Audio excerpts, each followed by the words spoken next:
Ladies and gentlemen, welcome back to the channel and welcome to the haunting event for Modern Warfare 2, DMZ, as well as Warzone. I have to say here right at the very beginning, so far I am really enjoying this event. I am having a blast with it so far, and let's just kick things off here. In the multiplayer, we have two new spooky themed map remakes in the form of El Asilo as well as Embassy. You're watching some Embassy footage right here. And then on top of that, in DMZ and Warzone, Al Mazrah and Vondel have been revamped to be nighttime and have ghosts and jump scares and all sorts of spooky stuff like that. And for the players, there is a ton to do with this event. Starting off with a new daily login challenge here. It's going to end in 19 days. There are 10 total rewards, so just be sure to sign in over the course of the next few weeks and collect yourself some free stuff. Ultimately, it culminates with the Halloween variant of the Bryson 800 shotgun, which for me personally is one of my favorite guns in Modern Warfare 2, so I definitely want to get that blueprint. I think it looks pretty good, but there are lots of other things for you to earn as well. So let's go ahead and take a look at the Soul Harvest challenges. In total, to get everything that is currently available, you are going to need 800 souls, which are collected off of enemy players in multiplayer, Warzone, and DMZ, and they can also be found on the bodies of AI soldiers in DMZ, and they can also be looted in supply boxes as well. The rewards are simple enough, but they are Halloween themed. We have stickers, calling cards, weapon charms, emblems, vehicle skins, as well as new blueprints. This one here I thought was a really nice touch. We have a Zombies in Spaceland blueprint for the Desert Eagle, and then we have the Violent End blueprint for the Vaznez submachine gun. And if you collect any 10 of these items from the event, you will earn this new Halloween themed Rose skin, which looks pretty good. And in exactly 1 week's time, on October 24th, 6 new rewards will become available, including a brand new weapon camo. Now, after those new rewards are available, you'll then have enough items that you can unlock to unlock the Halloween Koenig skin, which definitely looks pretty cool. You need to unlock any 15 rewards to unlock that, but currently there's only 12 rewards available, so we have to wait until October 24th for that skin to properly become available.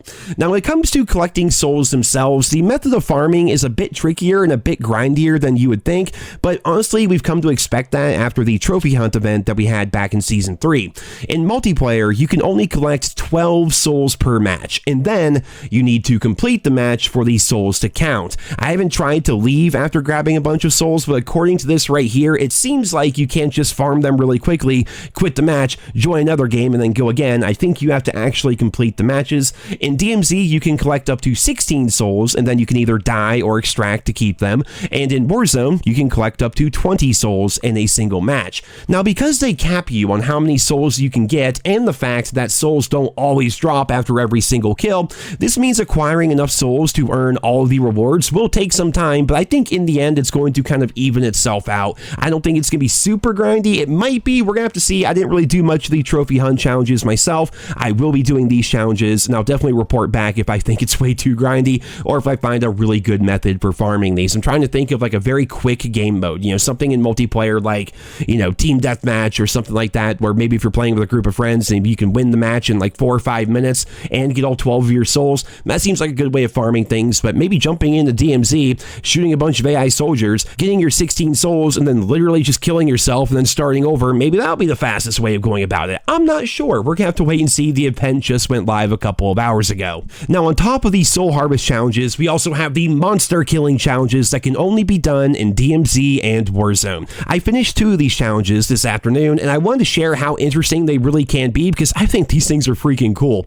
In total, there are 6 monsters to slay or challenges for you to complete, and if you do 5 of them, you will unlock the Bloody Mess blueprint for the BAS-P submachine gun. Now, the 2 challenges I did are the Ghost Train and the Butcher, so let's go ahead and take a look at that. When it comes to the Ghost Train, first off, it looks freaking incredible, but you have to infiltrate the train and then fight your way to the very front, where you're going to find a statue of Lilith as well as a safe, and within that safe, you're going to find a heart, and grabbing that heart or having somebody on your team grab the heart will complete the challenge for you.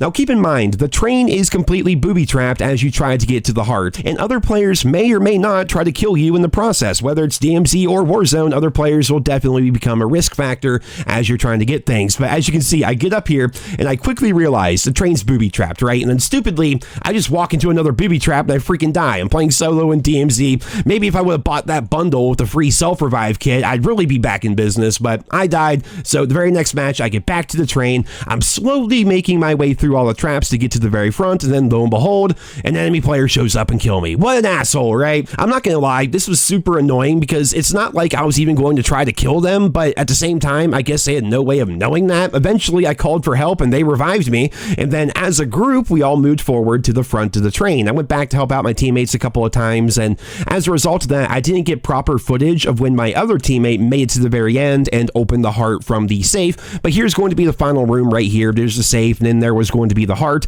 And again, if somebody on your team does the challenge, even if you don't do it yourself, it still counts for you. So that's one challenge out of the way. That's one challenge done. And let's go ahead and check out the next one that I did, which is the Butcher, which I stupidly decided to try to do in Warzone as compared to DMZ. So to do the Butcher, you have to go to his altar, right? And then you have to start a ritual to open up a portal to hell where you can find and fight the Butcher himself. This takes a long time to do because you can only do one altar at a time. Each ritual spawns in tons of zombies, and did I mention I did this in Warzone where everybody's a complete chode and is always trying to kill each other, even though we're trying to do some simple PvE challenges. Maybe DMZ is the way to go here, man. I don't know, but eventually, after fighting through tons of players and tons of zombies and activating all of the altars, we enter the portal to hell and we see the Butcher himself. Now, you would think that people would collectively work to kill the boss and the zombies and whatnot, but no, it's Warzone, so everyone has to kill each other instead of the giant demon lord. And unfortunately for me, my team and I never really got a foothold in hell. I mean, we get down there, we would do some damage, then we die pretty much, and we couldn't really do that much to help kill the Butcher. But it turns out all you have to do is damage the Butcher, and if and when he dies, you get credit. So that's pretty nice. Like, once the portal's open, literally anybody could enter it. So it's like a goddamn free-for-all down there. And all the bosses do respawn over time. So let's say the portal's open, you missed the very first kill of the Butcher. If the area of the map is still obtainable to you, you can just go back over there, jump through the portal, and start fighting the Butcher yourself once again. That is kind of the beauty of this entire thing. The bosses do end up respawning. And when it comes to the Butcher, my team didn't even kill him, but I did a little bit of damage to the Butcher, and that's all that matters. I got the challenge completed.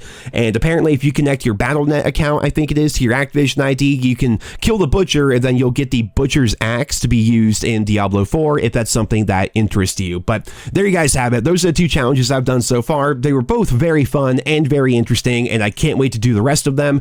And on top of all that, right, I mean, it's the haunting event, so little things have changed here or there. Here's one of my personal favorites. The decoy grenade is now spooky. Your squad mate's back on station. Good work.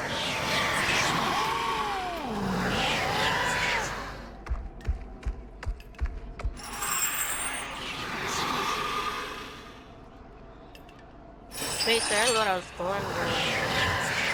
On top of that, there are also so many jump scares. They're in the battle pass, for crying out loud. There's jump scares in the loot boxes. There are ghosts that float around the maps. There's creepy TV visuals as you go into different areas. Overall, guys, I absolutely love this event. Not only is there so much to do and so much to grind for, but you have the Halloween-themed maps, Halloween-themed Warzone and DMZ, the ghosts that are going everywhere. Like, there's so many rewards to keep you playing and keep you grinding while also just enjoying the spooky theme that we have here.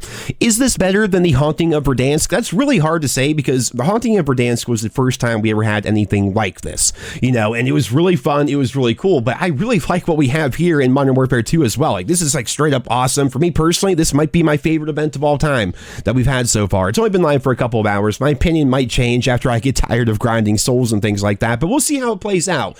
Right now, though, the content is cool. The rewards are cool. The grind and the progression are cool. Everything about this is pretty awesome for me personally. I'm biased in the sense that I really like Halloween-themed content. I've always loved the haunting events. I love events in COD in general. So for me, this is 2 thumbs up, man. Like, they did a great job with this event, and I hope that they continue to make more events like this in the future. So instead of having like one really cool event like this per year, it'd be nice if we had 2 or 3. You know, bring back Operation Winter Siege. You know, bring back Shamrock and Awe. Like, definitely Days of Summer. Like, all those events that we used to have back in the day, they were so fantastic.